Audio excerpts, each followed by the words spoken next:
he forged my father's will. I said it out loud, but no one was there to hear it, just me, the low hum of the fireplace, and the crackling silence in my study. The words felt heavier than anything I'd spoken in years. There it was, in front of me, the real will. My father's real, hand-signed will. And it wasn't the one my son submitted to the court. Before we continue, please subscribe to the channel and let us know where you're listening in the comments. I'm Mitchell. 65. Retired lawyer. I've spent 4 decades fighting liars and thieves for other people. I never thought the biggest case of my life would be against my own son. It was President's Day. I'd invited the family over for dinner. The theme was leadership, what it means, who deserves it, and who doesn't. I'd cooked the meal myself, even laid out some of my old law school books on the shelves for effect. I thought we'd talk about legacy, values, maybe a little politics. Instead, I found myself staring at proof that Kyle, my son, the golden boy, the rising state senator, had rewritten history. $10 million. That's what the family trust was worth. A fund my father built up from nothing. And Kyle had submitted a will that made him sole executor. A version that conveniently left out the original trustees, my sister Vanessa and me. A version that wasn't just suspicious. It was criminal. Last Thursday, Vanessa called from Maine. "Mitchell," she said, "I found something in one of Dad's old lockboxes. You need to see this." The original will dated a month before the one Kyle filed. Same language. Same formatting. Different signatures. Different terms. I reviewed them all weekend. He did it. He committed fraud. And tonight, we'd confront him. I'd serve him roast beef and roasted truth. The table was set for 10. Candles lit. The house smelled like rosemary and tension. Kyle showed up first, right on time, wearing that politician's smile and carrying a bottle of wine I knew he didn't pay for. "Dad," he said, handing it to me, "you really went all out, huh? Smells like a $10 million meal in here." I smiled. "Sit down, Kyle. We'll toast to leadership in a minute." By 7:20 p.m., everyone had arrived. Chelsea, his wife, looking bored. Lindsay, Aaron, and Trevor, chatting in the corner. Vanessa came last, walking in like she had a secret, which she did. We sat. We ate. Kyle raised his glass and gave a little speech about the future. About stewardship. About taking responsibility for the family legacy. I caught Vanessa's eye. She gave me the signal. I reached into my coat pocket. But before I could pull out the envelope, Kyle leaned back in his chair, twirling his wine glass like a villain in a courtroom drama, and said, "Oh, and by the way, I've officially restructured the family trust. From now on, I'll be managing all disbursements personally. Grandpa would have wanted it that way." The room froze. My fingers gripped the envelope. Then Lindsay stood up slowly, her face pale. You forged the will, didn't you?" All eyes turned to her. Kyle's smile vanished. "What are you talking about?" he said, his voice sharp. She looked at me. "Uncle Mitchell. Tell them." I took a deep breath. And pulled out the will. The second the will touched the table, the air changed. You could hear the wine glasses vibrate from the tension. "This," I said calmly, unfolding the document, "is the original will. Dated 3 weeks before the one you submitted, Kyle. Signed by my father. Notarized. Witnessed." Kyle stared at it like I'd just pulled out a loaded weapon. "What the hell is this?" he barked. "Dad, what are you doing?" Vanessa reached into her purse and slid over a copy of the envelope. It came in postmarked from my father's safety deposit box in Bangor, Maine. "This is where we found it. You remember that bank, right, Kyle? The one you never mentioned in court?" His mouth opened. Closed. Opened again. That's not real. That's fake." "No," I said, keeping my voice even. "The fake one is the version you filed last month. The one that mysteriously made you sole trustee of a $10 million family fund. Everyone at the table was silent except Trevor, who let out a low whistle. Dude, did you really do that? Kyle stood, pushing back his chair so hard it scraped the floor. You think I would forge Grandpa's will? My own grandfather? I was the one who spent the last year managing his medical care. Where were you, Uncle Mitch? Writing closing arguments for people who don't exist anymore. Low blow. But I didn't flinch. I was honoring your grandfather's last wishes, I said. You were rewriting them. Chelsea crossed her arms, looking suddenly pale. Kyle, please tell me this is some misunderstanding.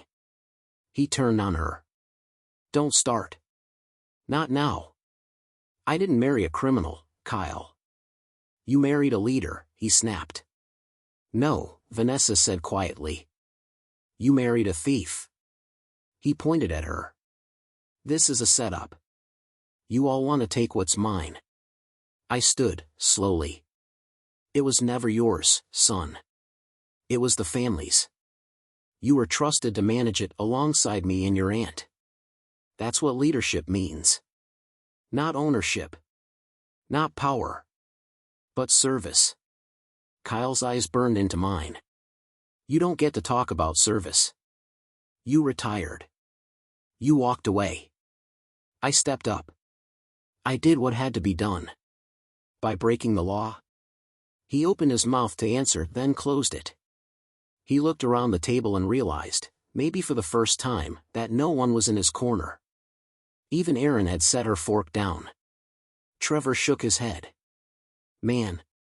I always thought you were a snake. But I never thought you'd eat your own family to get ahead. Kyle's jaw clenched. I'm calling my lawyer, he muttered, backing away from the table. This is character assassination. No, Kyle, I said. This is exposure. I pulled out a small digital recorder and pressed play. The room filled with his voice, recorded 3 weeks ago, bragging at a campaign event about streamlining family wealth and how sometimes the old guard needs to be removed. He hadn't noticed Vanessa standing near the back with her phone recording the whole thing. He froze. Everyone heard it. His voice. His words. No way to spin it. Chelsea looked like she might throw up. And that's when Kyle lost it. He lunged across the table, his hand grabbing the will, his eyes wild. I blocked him with my arm and stood firm. Don't, I said. But it was too late. He ripped the will in half. Right there in front of everyone. And then Lindsay screamed. The ripped will fluttered to the floor like confetti at a funeral. For a second, no one moved. Lindsay stood frozen, her mouth still open in a silent scream. Vanessa's hands shot to her face. Trevor muttered, "Holy hell," and leaned back like he expected a punch to fly. I bent down slowly and picked up the torn halves, holding them with the same care I once held Kyle when he was a baby. Back when he still looked at me like I was 10 feet tall. Back before ambition turned him into someone I didn't recognize. You just committed a felony, I said quietly. In front of 7 witnesses. Kyle's chest was heaving. It's a fake, he growled. You think some dusty paper from a shoebox means anything? I'm the legal trustee. It's already been filed. It's done. Vanessa stood. Not anymore, it isn't. I've already contacted our attorney. The moment I saw your version, I knew something was wrong. He's filed an injunction with the probate court. You'll be getting served this week. Kyle laughed bitterly. You people think this is about justice? You just don't like that I'm the one who finally made the family fund useful. Useful? Chelsea snapped. You bought a Tesla last month. With consulting fees. You think no one noticed? His jaw twitched. You're a politician now, I said. You thought you could maneuver around the law. But you forgot one thing, son. He glared at me.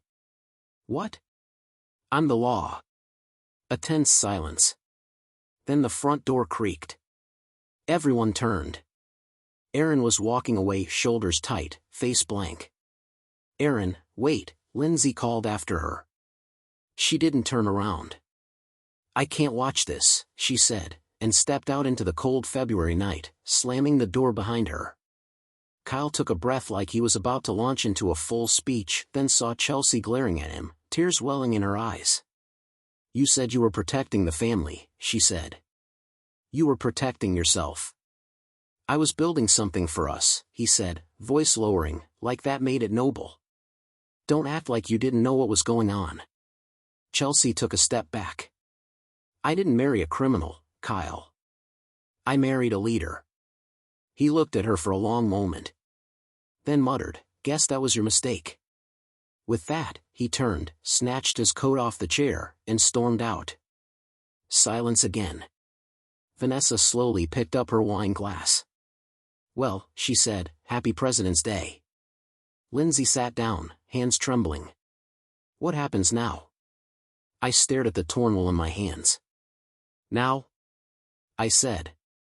"Now we go to war."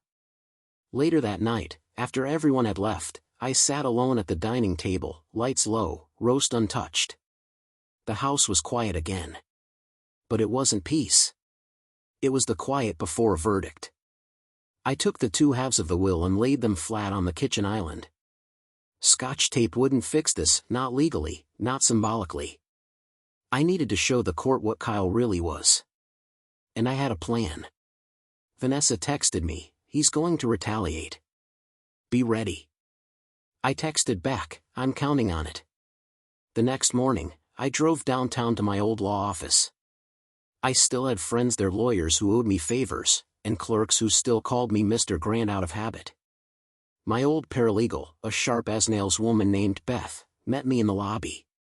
"You're stirring up dust, Mitchell." "Dust needs clearing," I said. "I need the top forensic document analyst you've got. Someone who can prove this isn't just forgery, it's fraud with intent to defraud a trust." Beth nodded. "I know a guy. Retired FBI." She handed me a business card. I read the name. My stomach flipped. Perfect. But just as I stepped outside, my phone buzzed. Unknown number. Voicemail. One message. I hit play. Kyle's voice came through. Cold. Controlled. "Dad, if you go through with this, I swear to God, you'll regret it." Click. I replayed Kyle's voicemail 3 times. Each time, his voice cut a little deeper. No anger. No desperation. Just cold menace, like a man who'd already decided how far he was willing to go. "If you go through with this, I swear to God, you'll regret it." I'd spent my life defending clients from threats like that. Now my own son was the one making them. I forwarded the voicemail to myself and saved it in 3 different folders. Redundancy was a lawyer's religion. Then I called Vanessa. "He's cracking," I told her. "He thinks he can scare me into silence." "What are you going to do?" "What we were always going to do. We fight." I met the forensic analyst, Frank Delaney, at his home office in a modest ranch house outside the city. No fancy law firm. Just a long wooden desk, for magnifying lamps, and enough paper samples to wallpaper the Pentagon. Frank looked at the documents like a surgeon about to open a chest cavity. Original signatures, different ink. Paper matches the correct vintage. Watermarks line up. But this, he tapped Kyle's version of the will, is printed on stock that wasn't used by First Federal Bank until 9 months after the signature date.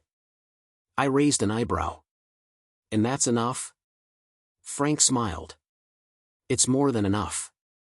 He drafted a certified report with photo comparisons, timeline analysis, and a sworn affidavit that would crush Kyle's defense like a roach under a boot.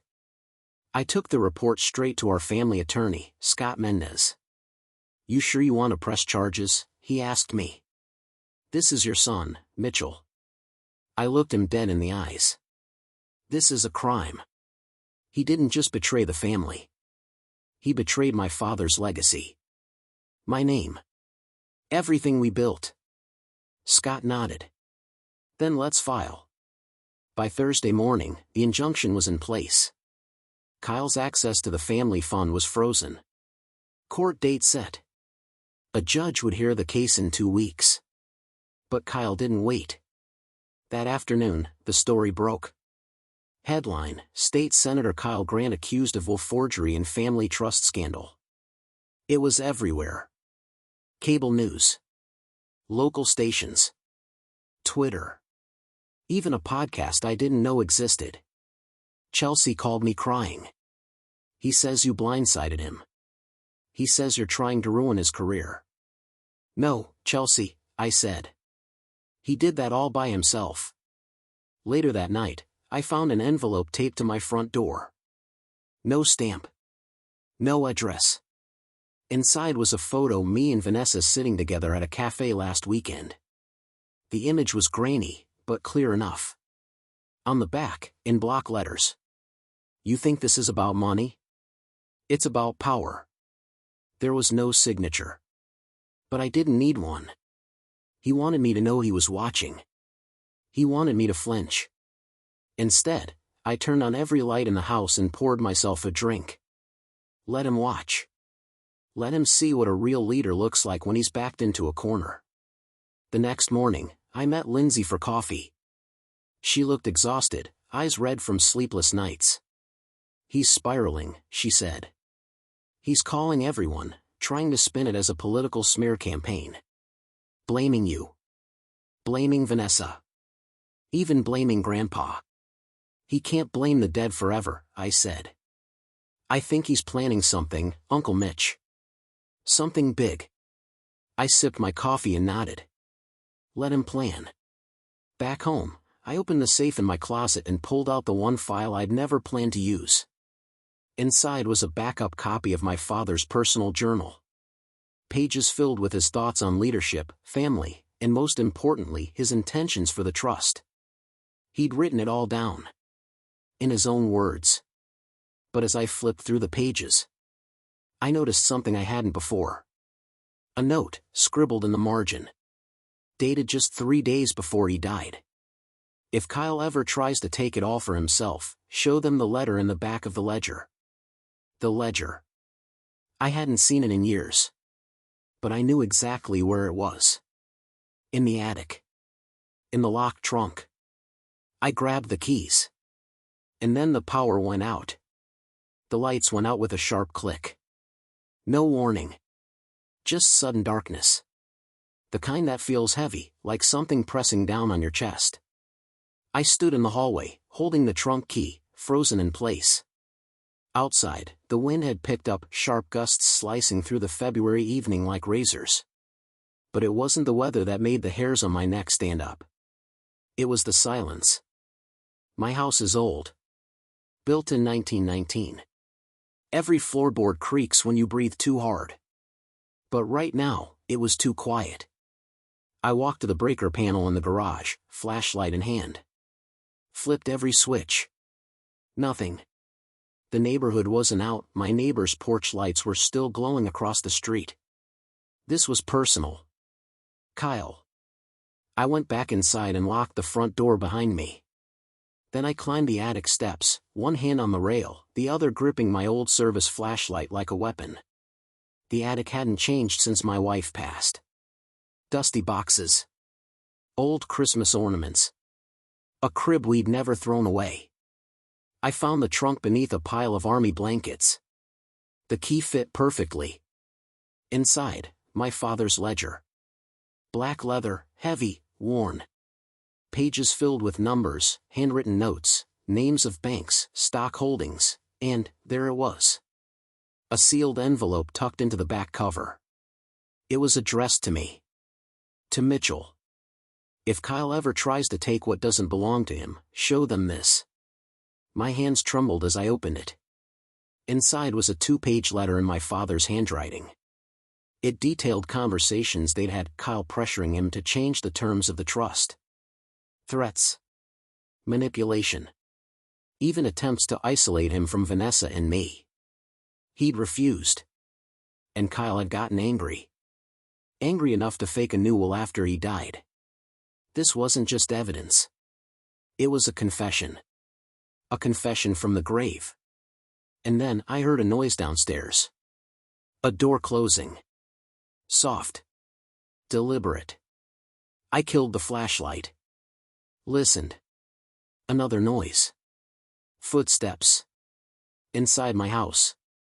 I pocketed the letter, grabbed the ledger, and moved to the attic door, holding my breath. The floor below creaked. Someone was here. And they weren't knocking. I took a deep breath. And stepped silently down the stairs. My feet hit the bottom step without a sound. The house was pitch black, but my instincts were wide awake. I hadn't felt this alert since my courtroom days, when a hostile witness would shift in the chair and you just knew the lie was coming. Only now, the lie wasn't on the record. It was walking through my home. I crept down the hallway, every step measured, silent. I knew these floors. Every squeak. Every knot in the wood. Whoever was in here didn't. There a shadow moved past the kitchen doorway. Too tall to be Chelsea. Too confident to be a thief. I held the ledger close to my chest, still sealed in the envelope my father had written. This was it. The thing Kyle didn't want the world to see. And I was holding it like a piece of TNT with a lit fuse. I moved toward the kitchen. Slowly. Carefully. And then. Crash. A picture frame hit the tile. Glass shattered. The shadow flinched. That told me something. He wasn't a pro. He was nervous. Kyle, I said flatly, stepping into view, you're not as clever in the dark as you think. He froze mid-step, face lit only by the fridge light. Eyes wide. Mouth open. Give me the letter, Dad. No. I don't want to hurt you. Then you shouldn't have forged a will. He stepped closer. I could see the sweat on his forehead. His hands were trembling. Not fear. Rage. You don't get it, he hissed. That fun was never going to be enough. Not for what I'm building. What are you building, Kyle? I asked. A dynasty? A campaign? Or a prison sentence? I did what needed to be done. No, I said. You did what was easy. What was selfish? He lunged. I moved fast through the ledger into the open cabinet above the fridge and slammed the door shut just as his shoulder hit mine. We tumbled to the floor, crashing into the table. Chairs skidded across the tile. He scrambled to his feet first. I'm warning you, he growled. I will burn everything down before I let you take this from me. I stood slowly, hand bracing the counter. You already did. He turned ready to rip open the cabinet. But red and blue lights flashed outside the window. Sirens. Vanessa had called them. Kyle froze. Just for a second. Long enough. I reached for the cabinet. But he grabbed a knife. And pointed it at me. The blade gleamed under the kitchen light. Nothing fancy, just a standard 8-inch chef's knife, but in Kyle's shaking hand, it looked like a sword. Don't move, he barked. Don't you dare. I didn't flinch. The sirens were getting closer now. Red and blue flickered across the window panes like a warning from God himself. But Kyle didn't back down. I'm serious, Dad. So am I said. Put it down. His hand trembled, but his eyes stayed locked on mine. I didn't come here to hurt you. Then don't. He looked toward the cabinet where the ledger was hidden. I need that letter. You don't understand what's at stake. No, I said quietly. You don't. Footsteps pounded up the front porch. A voice called through the door. This is the police. Step away from the man and drop the weapon. Kyle's eyes widened. His grip tightened. I took a slow step forward. You still have a choice, son. Right now. You can be the man your grandfather wanted you to be, or you can throw it all away. You think Grandpa was perfect, he snapped. He was ruthless. He built everything by stepping over people. And you lived under his shadow your whole life, and now you want to judge me? No, I said, I want to save you. His eyes darted between the knife and the front door. Drop it, Kyle, I said again. He blinked. And then he dropped the knife. It clattered to the tile. Seconds later, the door burst open. 2 officers rushed in with weapons drawn. I held up my hands. I'm okay. He's unarmed. Kyle didn't resist. He just stood there, shoulders heaving, as they cuffed him. The look in his eyes wasn't hate. It was something worse. Emptiness. As they read him his rights, he looked over at me. You think you won, he muttered. But this doesn't end here. No, I said. It ends in court. They walked him out the door. I stood in the quiet kitchen, surrounded by broken glass, overturned chairs, and the smell of adrenaline. I walked over to the cabinet, reached up, and pulled down the ledger. Still intact. Still ready to be opened. But I didn't open it just yet. Instead, I picked up the envelope again. My father's words still echoing in my head. I placed it gently in my briefcase. That night, I didn't sleep. I sat in my study and watched the footage from my home's security cameras. Kyle pacing outside the house. Picking the lock. Slipping in through the side door. The look on his face when I caught him. Evidence. Enough to bury him. But when I reached the clip of him holding the knife, there was something in his eyes that I hadn't seen before. Fear. Not of me. Of losing everything. The next morning, I met Vanessa at the courthouse. She looked at me with tired eyes and a tight smile. He's facing 3 felony charges, she said. But he's also offering a deal. What kind of deal?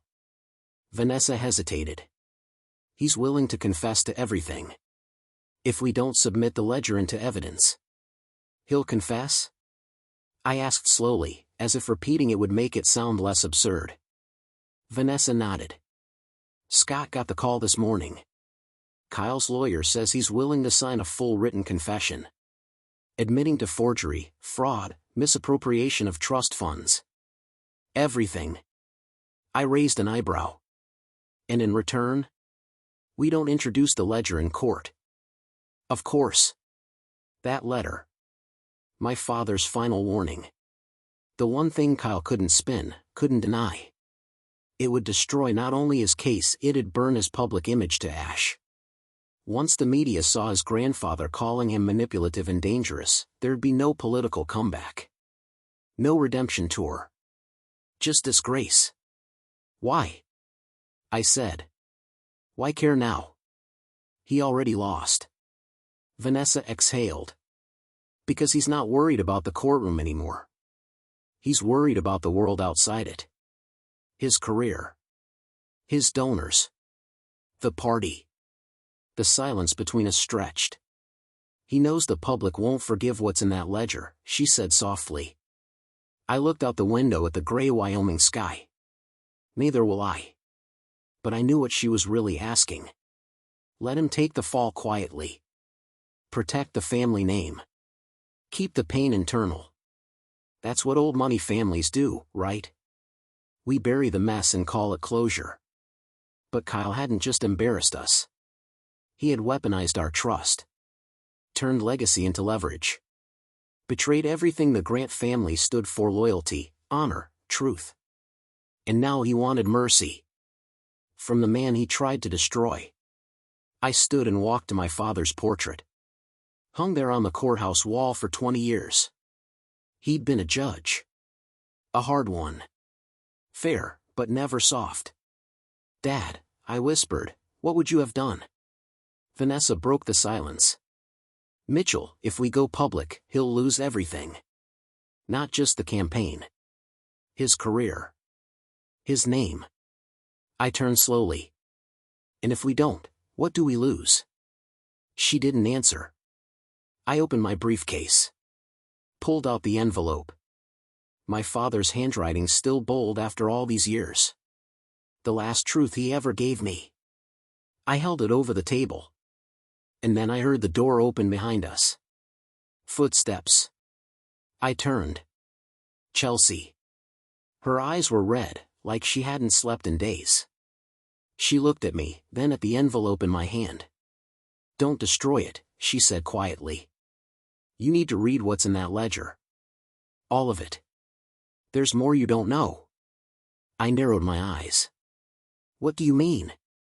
She swallowed hard. "I think Kyle lied to me too." I stared at Chelsea like I was seeing her for the first time. "You think Kyle lied to you?" I asked, slowly lowering the envelope back to the table. She nodded. Her voice was thin, but steady. "I knew he was ambitious. I knew he was cutting corners. But I didn't know how deep it went. Until I saw a wire transfer last month." "What kind of transfer?" $250,000. Disguised as consulting fees. But the account it went to, it wasn't one of his campaign vendors. It was a private offshore account. Vanessa stiffened. "You sure?" Chelsea nodded. "I checked twice. When I asked him about it, he told me to drop it. Said it was none of my business. That everything was handled." Typical Kyle. "You think he's hiding more?" I asked. Chelsea glanced at the envelope. "I think whatever's in that ledger might explain where the rest of the money's gone. And who else helped him?" Vanessa leaned forward. "Wait. Are you saying other people were involved?" Chelsea hesitated. Then she reached into her purse and pulled out her phone. She tapped a few times, then turned the screen toward me. An email. From one of Kyle's campaign donors. Subject: "Thanks for delivering the fund access. Let me know when phase 2 begins." Attached was a spreadsheet. Dozens of transactions. Dates. Codes. Names. Including a sitting judge.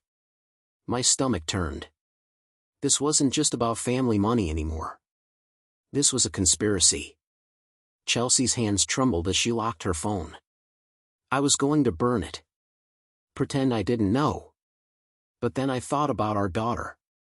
About what kind of legacy she'd grow up with if I stayed silent. I looked down at the envelope. My father's letter suddenly felt heavier than ever. I opened it. Inside the ledger were dozens of pages of entries, names, meetings, notes. But one line, scrawled in the margins beside a November entry, stopped me cold. Kyle met with Judge Hanley privately. Said arrangements were made. Didn't trust it. Told Vanessa to look into this if anything happens to me. Vanessa leaned over my shoulder. Judge Hanley's the one overseeing the injunction. Silence. Chelsea spoke again, this time barely a whisper. "You can't take the deal, Mitchell. If you do, you're not just letting Kyle off. You're protecting everyone who helped him." The envelope now felt radioactive in my hands. I looked between the two women. "I need time to think," I said. But even as I said it, I knew time had just run out. Because my phone buzzed. Unknown number. One new text. "You open that ledger, you're next." The text burned in my hand. "You open that ledger, you're next." It wasn't signed. It didn't have to be.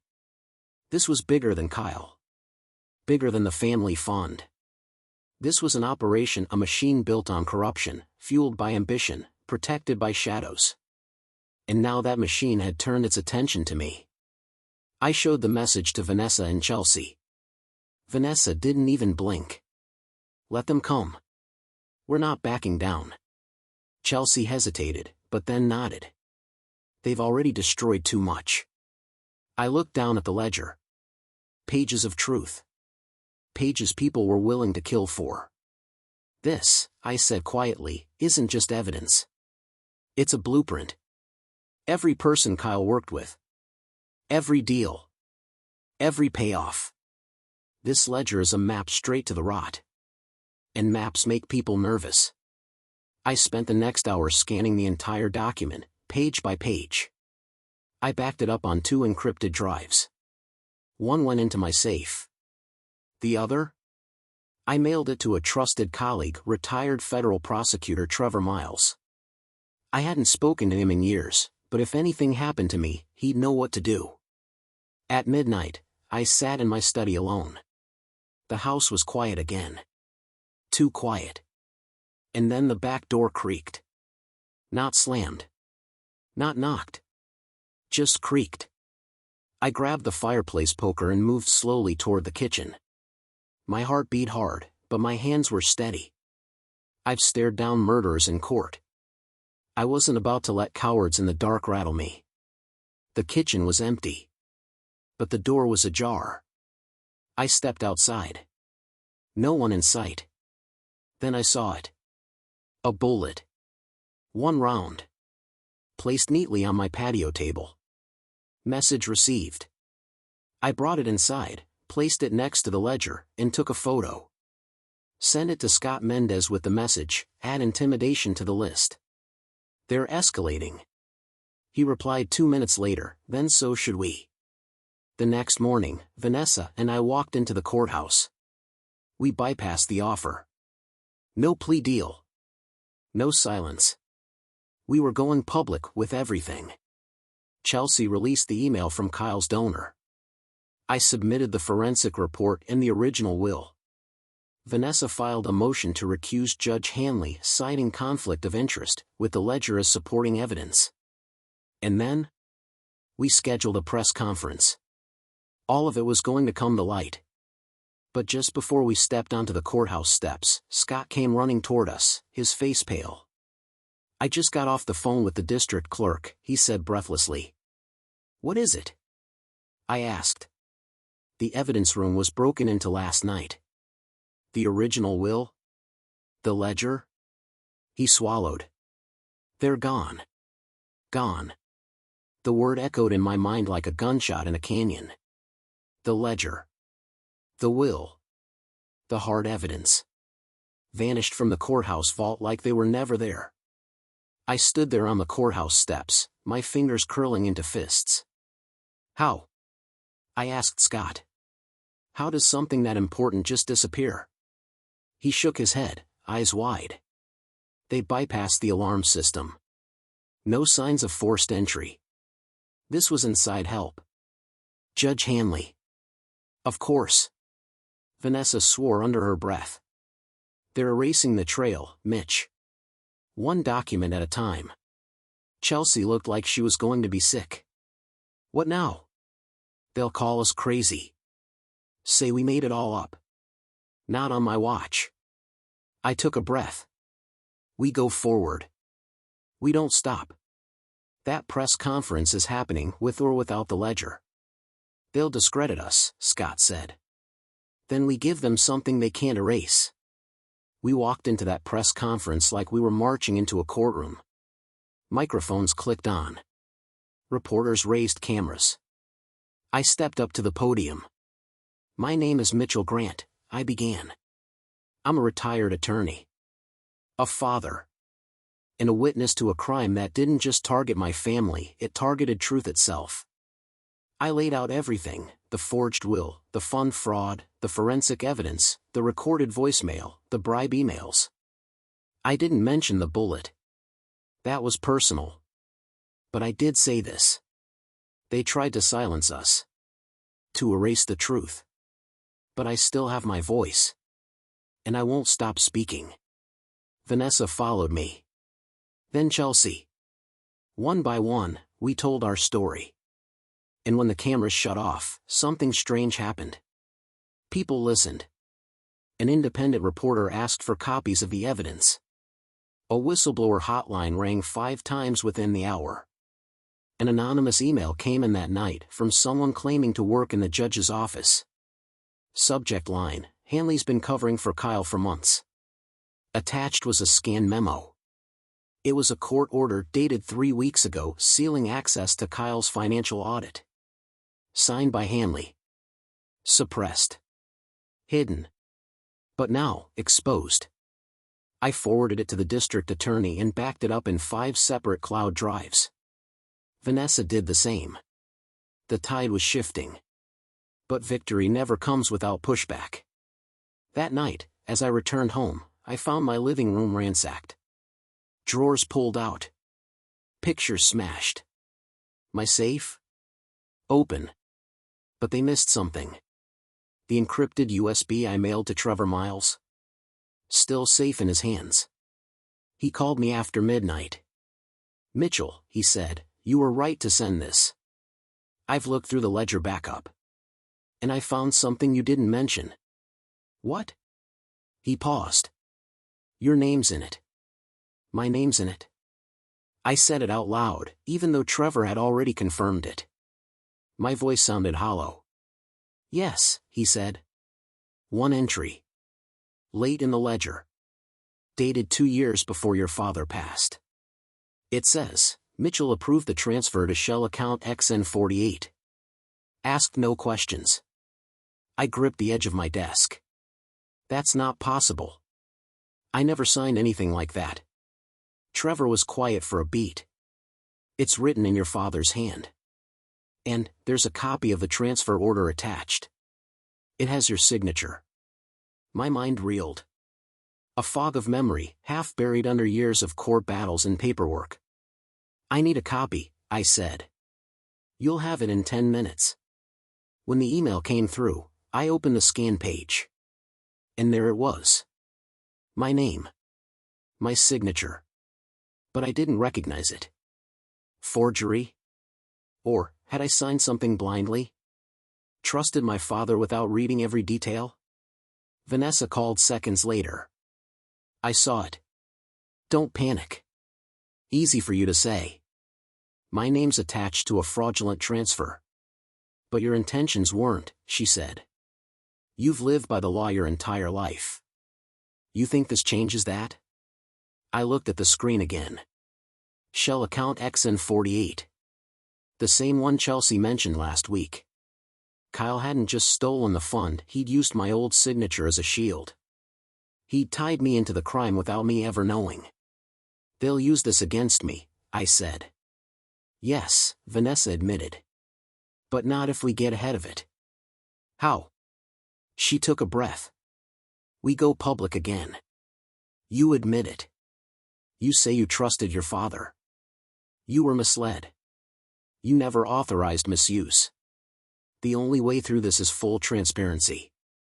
My stomach turned. Every instinct told me to hide, to fight this in private. But I knew she was right. Kyle had built his empire on manipulation. I would burn it down with truth. I started drafting a public statement. And then I got another email. No subject. No body. Just one image attached. A photo of my granddaughter walking home from school. Alone. My hand clenched the mouse as I stared at the photo. My granddaughter Lila. 6 years old. Backpack too big for her small shoulders. Walking home from school, unaware that someone had been close enough to capture that moment, and send it to me as a threat. I felt something in me snap. This wasn't about the money anymore. Not the trust. Not even my name. This was war. Vanessa was the first to arrive at the house. She took one look at the screen and went pale. "Oh my God," she whispered. "This is real now. Physical." "They're scared," I said, forcing my voice to stay calm. "They're desperate. They're monsters, Mitchell." I forwarded the image to Scott with one line, "Secure protection for Lila. Now." He responded in under 30 seconds, already on it. Moving her and Chelsea to safe housing under police watch. I called Chelsea. She was crying but composed. "I saw it too," she said. "Kyle didn't send it. He couldn't, not Lila." "Then someone he's in bed with did," I said. "And that makes him just as responsible." She was quiet. Then, softly, "End this, Mitchell." I turned back to the press release I'd been drafting, the confession. The truth. My name was tied to a fraudulent transfer. A mistake. A manipulation. But mine nonetheless. If I published this, it would give Kyle and his allies ammunition. They'd say I was the real villain. They'd spin it like I was trying to shift blame onto my son to cover my own guilt. But if I didn't, they'd win. The corruption would stay buried. The threats would keep coming. I looked at Vanessa. What would Dad have done? I asked. She smiled bitterly. He would have stood alone in the fire and dared them to throw more. I took a deep breath and hit send. The statement went to every major news outlet, my law alumni network, and the State Bar Association. My truth. On the record. 30 minutes later, it was viral. I was trending. And that's when the knock came at the front door. I opened it slowly. A man in a black suit handed me a plain envelope. No name. Just one line handwritten on the front. You were warned. I opened it. Inside was a flash drive. The flash drive was warm in my hand. I stared at it, the words on the envelope echoing in my head like a countdown. You were warned. Was it a threat? A trap? Or worse, the final truth? Vanessa stood beside me, arms crossed tightly, like she was holding herself together through sheer force of will. Don't plug it in here, she said. Air gap it. Smart. She always was. I grabbed my old laptop, the one I hadn't connected to the internet in 5 years. No Bluetooth. No Wi-Fi. Just power and paranoia. I inserted the drive. One folder. No password. Just a single file. Confession.mp4. Vanessa looked at me. You ready? No. I hit play anyway. The video began grainy surveillance footage. A hotel room. Kyle sat at a table, sleeves rolled up, drink in hand. Across from him sat a man in a gray suit. The audio was clear. Kyle leaned in. The fun's mine. My dad won't get in the way. He's sentimental, but he's blind. He'll sign whatever I put in front of him. The man nodded. What about your aunt? We'll handle her. Once I'm in control, the money flows. The date stamp? 2 months before my father died. Vanessa gasped. I felt everything in me freeze. The video cut to another scene, Kyle on the phone. This time, it was worse.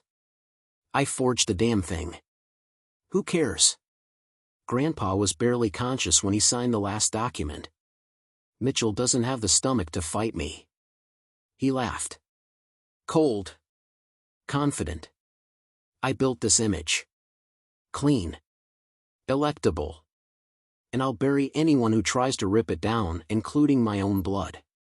The file ended. Silence filled the room. I took a long breath, my pulse hammering in my ears. This is it, I said. This is the nail in the coffin. Vanessa nodded slowly.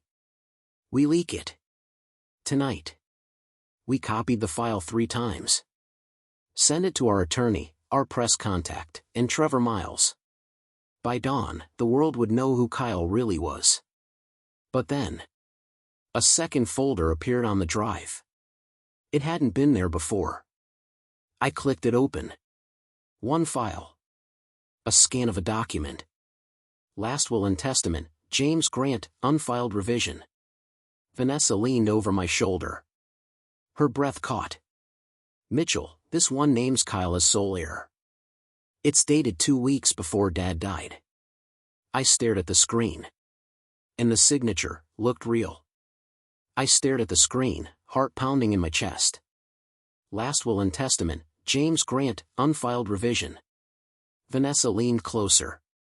It can't be real. Dad would never, not after what he told us. But the signature, shaky, but unmistakable, matched our father's hand. Dated 2 weeks before his death. This version gave everything to Kyle. Every cent. Every share. It removed all mention of the trust, dissolved the fund, and stripped Vanessa and me of any oversight. It was legal. Brutally clean. Vanessa's voice trembled. Why would Dad do this? I didn't answer. I couldn't. Was it possible? Had Kyle worn him down? played him like he played the rest of us? Or worse, had our father seen something in Kyle that we never did? I dug deeper into the file metadata. Modified just 2 days ago. This wasn't scanned from a bank vault, it was added to the flash drive recently. Which meant one of two things. It was real, and our father kept it hidden. Or it was another fake. Vanessa whispered, "We need forensic analysis. Now." I nodded. "We have Trevor. He'll know what's real." I picked up the phone and dialed his number. Voicemail. I tried again. Nothing. I emailed him the file and typed, "Urgent. I need verification on this signature immediately." As I hit send, I felt it in my gut, that sinking sensation lawyers know too well. The moment before the verdict. Vanessa sat down beside me, hands buried in her face. What if he gave up on us? What if he thought Kyle was the future? I looked at her. Then the man who raised us wasn't who we thought he was. Silence. Then, my phone buzzed. New email. From Trevor. I opened it. Subject, Mitchell, we have a problem. The message was short. The signature is real. But there's more. Check the margin notes on page 3. I opened the PDF again and zoomed in. Faint pencil handwriting. If Kyle fails to uphold the fund's mission, this revision is void. Mitchell is to decide. Vanessa leaned over, reading it aloud. You're the fallback. I exhaled slowly. My father hadn't chosen Kyle. He had tested him. And now it was up to me to judge the result. I stood up, resolve hardening in my chest. We go public. With everything. Vanessa nodded. But before we could act, my phone rang again. Block number. I answered. A voice whispered. You have 1 hour to drop this. Or we release something on Lila. Something you can't bury. I stood in my study, staring out the window as the seconds ticked by. 1 hour. That's what they gave me. 1 hour to silence the truth or risk my granddaughter's name being dragged through the filth Kyle and his allies had created. It was never about Lila, of course. It was about control. The same control my son had chased his entire life. The same control my father tried to manage from the grave. But not anymore. I dialed Vanessa. They threatened her. Her voice was cold steel. Then we end it now. I opened the folder one last time. The video confession. The forged documents. The backup of the ledger. The scanned revision of the will, complete with my father's final clause, giving me the power to decide. And I chose. I forwarded it all. To the media. To the district attorney. To the state bar. To every journalist who ever wrote about Kyle's career.